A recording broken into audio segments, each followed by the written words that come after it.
Are you one of those people who wishes they could draw, but every time you draw something, it never looks like the thing that's actually in front of you?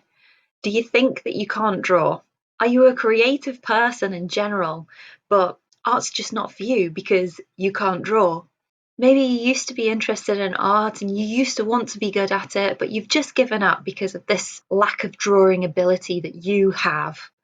I've got some good news for you. Art isn't all about being good at drawing. Everyone can draw, and I'll show you how. In this video, I'm going to show you a number of drawing exercises that are going to help you to understand why you are a good drawer and why not everything you draw has to look exactly like the object in front of you. I mean, if that was the case, why would you not just take a photograph of everything? You don't have to copy it exactly. And sometimes having things not precise gives the person who's looking at the picture a little bit of a taste of what you as an artist are. It's got that human imperfection in it. And actually, that can be a really nice quality to a drawing.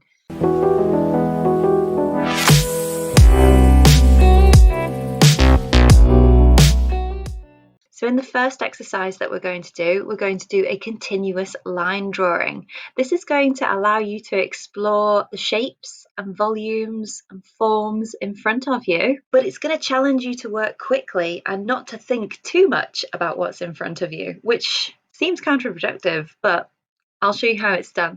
With a continuous line drawing, what you want to try to do is you want to try to draw the object without taking your pen off the paper at all. Now you're allowed to go back and forth with the pen if you go in the wrong direction or if you go in one direction and then have to go back. And also you can use that to create tonal effects. But my advice would be to try and imagine this object in 3D space. And I do this in a really weird way. I imagine that my pen is an ant crawling across the surface of that object. So if it's a curved object, that ant is going to kind of have to walk over a hill or a mountain. And if there are any sort of small details, the ant is going to have to walk into those details and then back out again. This really helps me to imagine the forms and imagine this object in 3D space. So here you can see that I'm drawing it, and I'm also using curved lines to show that the mug is actually a curved object. So one mistake that some people might make is they might try to draw all of the lines going across the surface as straight lines going straight from one side to the other, but that wouldn't give you the illusion of volume. Notice how my lines are closer together where there would be more tone, so where the light's not hitting and where the shadows are, I'm using a little bit of cross-hatching with my continuous line drawing. I'm just going back and forth with the pen, and you'll notice that the ellipse doesn't have a pointed edge on it either. Don't worry if you go wrong. I don't think there's any such thing as wrong in art. Think of it like maths. You are showing you're working. It's perfectly acceptable to show you're working in maths.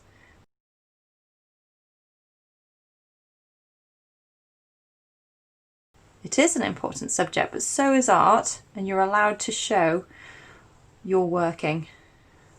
And you want to try and work fairly fast with this. Don't give yourself any time to panic about it. Just let the pen move, and you should be drawing what you see as you look at it. So keep looking at the object or the photograph that you're drawing from. Try and challenge yourself to draw from an object that is actually in front of you. That is more of a challenge. You can use a variety of different marks. If you find that something should be straight, then you can add straight cross-hatching. You're just going to build up that tone and those marks using the pen. But do not take that pen off the paper. And then you can work back into it and add the details as you go, and add the shadows as well. So here's my continuous line drawing of a mug. Now it doesn't look exactly like the mug that I've drawn, but this mug is my version of the mug. It's my illustration.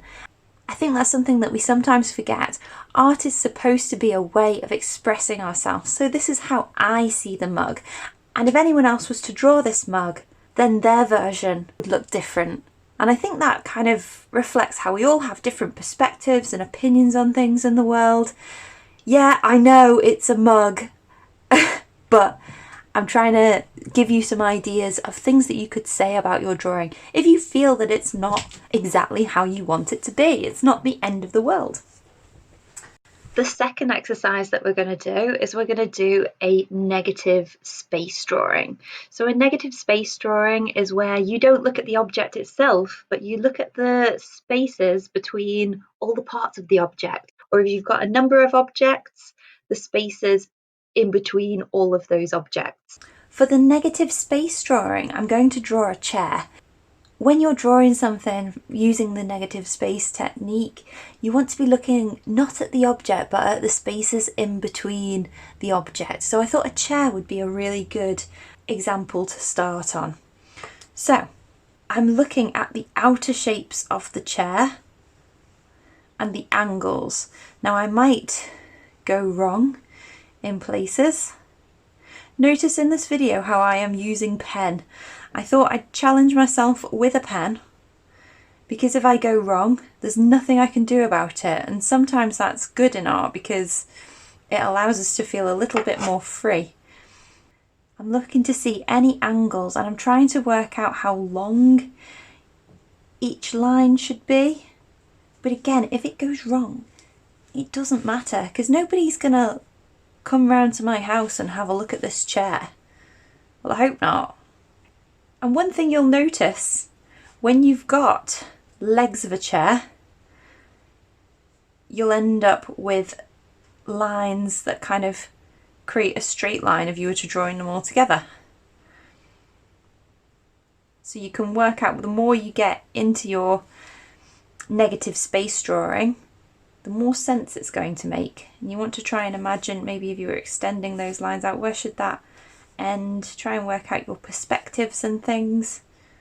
And if you don't understand perspective yet, there are other videos that you can watch to make that make more sense.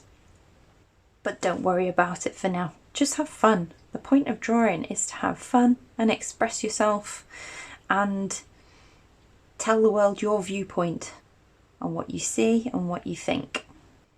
Sometimes you'll draw lines and you'll be thinking about the actual outline of the shape again, and you have to get back into the mindset of, oh, I'm drawing the outside of the object and not the inside of the object. And there we go, there's a line that was totally out. The angle was totally out, and you know what? I don't mind that. I'm just showing my working. Again, like you do in maths, it's perfectly fine in maths, so it's perfectly fine in art. Challenge yourself to draw it in pen as well.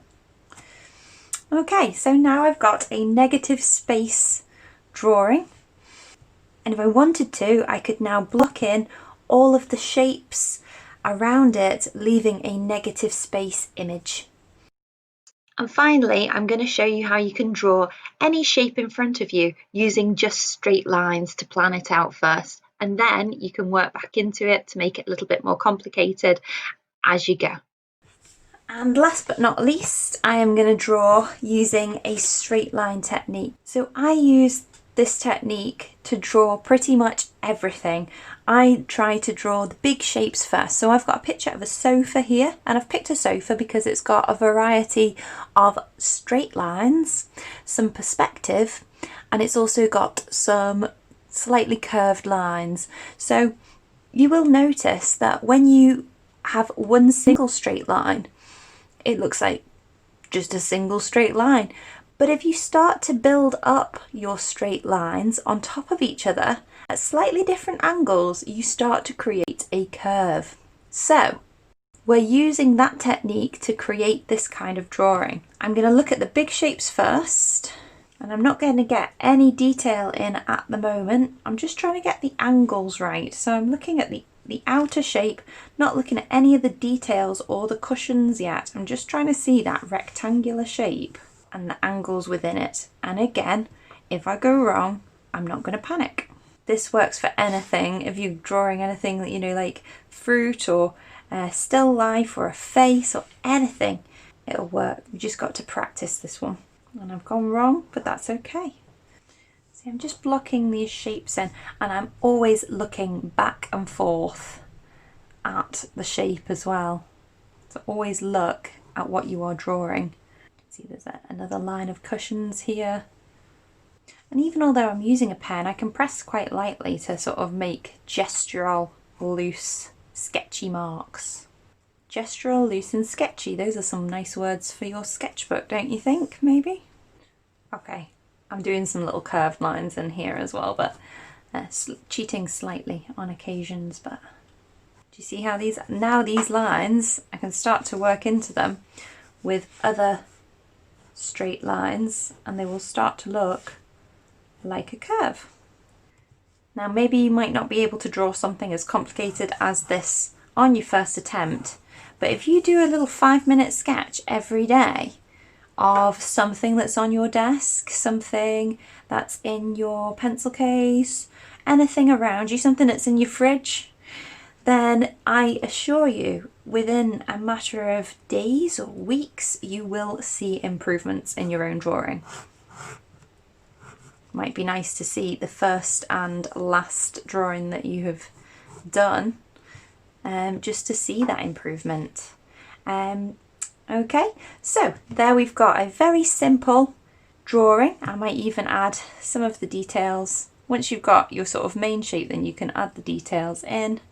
And this is an illustration. This is my interpretation of those cushions and those patterns on the couch. So if they're a bit weird and wonderful, that's because I am as well. Use a bit of cross hatching if you want to show some of the tones. Some of these areas are going to be darker than others. And you see, I've just, with my adding of shade, I've just got rid of one of the errors as well. So as you build up your drawing, you'll see those errors that you've made less and less anyway, which is quite nice. If you've made it all the way to the end of my video, thank you so much for watching. I hope you enjoyed the video. If you did, please give it a like, comment below and subscribe to my channel for more. See you next time.